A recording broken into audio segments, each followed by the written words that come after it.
ایک واقعہ اور ہے کہ آپ نے ایک مرتبہ ایک یہودی کے ساتھ کھجوروں کا معاملہ طے فرمایا، ادھار پہ آپ نے کھجوریں لی اور 2-4 دن بعد رقم کی واپسی کا جو ہے معاملہ طے پایا، لیکن بازار میں اس شخص نے وعدے سے مقررہ وقت سے پہلے جو ہے وہ آپ کو روکا اور رقم کا مطالبہ شروع کر دیا، صحیح، اور بڑی سختی کے ساتھ جو ہے وہ پیش آنے لگا۔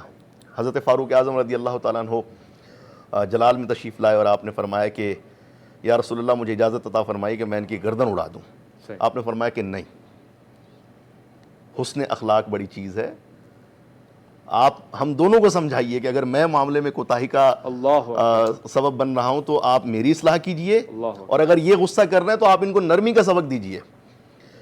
پھر آپ نے حضرت فاروق اعظم رضی اللہ تعالیٰ عنہ سے کہا کہ آپ کے پاس کچھ کھجوریں ہیں، تو اس سے پوچھا کہ تمہیں کتنی کھجوریں چاہیے، تو آپ نے فوری طور پہ اس کا معاملہ حل فرمایا، اور جب وہاں سے جانے لگے تو وہ شخص آگے بڑھا اور اس نے کہا کہ یا رسول اللہ صلی اللہ علیہ وسلم مجھے کلمہ پڑھا کر مسلمان کیجئے، میں یہودیوں کا بہت بڑا عالم ہوں اور میں نے اپنے مذہب کی کتابوں میں آخری نبی صلی اللہ علیہ وسلم کی آمد کی جو نشانیاں پڑھی تھیں ان میں یہ سب سے بڑی نشانی تھی کہ جب تم ان کے ساتھ تلخی سے پیش آؤ گے تو ان کا حلم بڑھتا چلا جائے گا، سبحان اللہ۔ اور وہ نشانی میں نے آپ کے اندر دیکھ لی ہے۔ اسی طریقے سے جب آپ 10,000 صحابہ کرام علیہ رضوان کے لشکر کے ساتھ فتح مکہ کے موقع پہ مکہ مکرمہ میں داخل ہوتے ہیں اور حضرت سعد بن ابی عبادہ رضی اللہ تعالیٰ عنہ جو ہے وہ اعلان کرتے ہیں کہ جی آج جو ہے وہ بدلے کا دن ہے، یوم الملحمہ، یوم الملحمہ، وہ کہتے ہیں کہ جی آج جو ہے وہ بدلے کا دن ہے، الیوم یوم الملحمہ، الیوم یوم آج الملحمہ، ہماری کھالیں نکال کھالیں دیں گے، اتار دی جائیں گی، بوٹی تکہ بوٹی کر دی جائے گی۔ لیکن نبی کریم صلی اللہ علیہ وسلم ان سے فتح کا جھنڈا لے کے ان کے صاحبزادے کے حوالے کرتے ہیں اور فرماتے ہیں کہ الیوم یوم المرحمہ، کہ آج تو رحم کرنے کا دن ہے۔ خوبصورت، اور پھر جو ہے وہ آپ اپنے خون کے پیاسوں کو، جو کہ جنہوں نے مجبور کیا آپ کو اپنا وطن چھوڑنے پر، اور جنہوں نے تکلیفیں پہنچائی، جنہوں نے جو ہے وہ کئی صحابہ کو شہید کیا اور جن سے جنگیں ہوئیں، اور ساری تاریخ جو ہے وہ ہم نے پڑھی ہے، لیکن آپ صلی اللہ علیہ وسلم نے اس دن جو ہے قرآن پاک کی آیت ہے، حضرت یوسف علیہ السلام نے بھی اپنے بھائیوں سے فرمایا تھا لا تثریب علیکم اليوم، تو آپ نے یہ فرماتے ہوئے سب کو معاف فرما دیا۔ سبحان اللہ، سبحان اللہ، تو سبحان نبی کریم صلی اللہ علیہ وسلم کی تو پوری حیات مبارکہ ہمیں جو ہے وہ عفو و درگزر کا پیغام دیتی ہے، اور در حقیقت اسلام ہے ہی آقا دو عالم صلی اللہ علیہ وسلم کی خصائل کا اور آپ کی جو اوصاف کا جو ہے وہ مجموعہ ہے، یعنی مسلمانوں کے لیے نمونہ عمل جو ہے وہ اللہ تبارک و تعالیٰ نے رسول اللہ صلی اللہ علیہ وسلم کی ذات کو قرار دیا ہے۔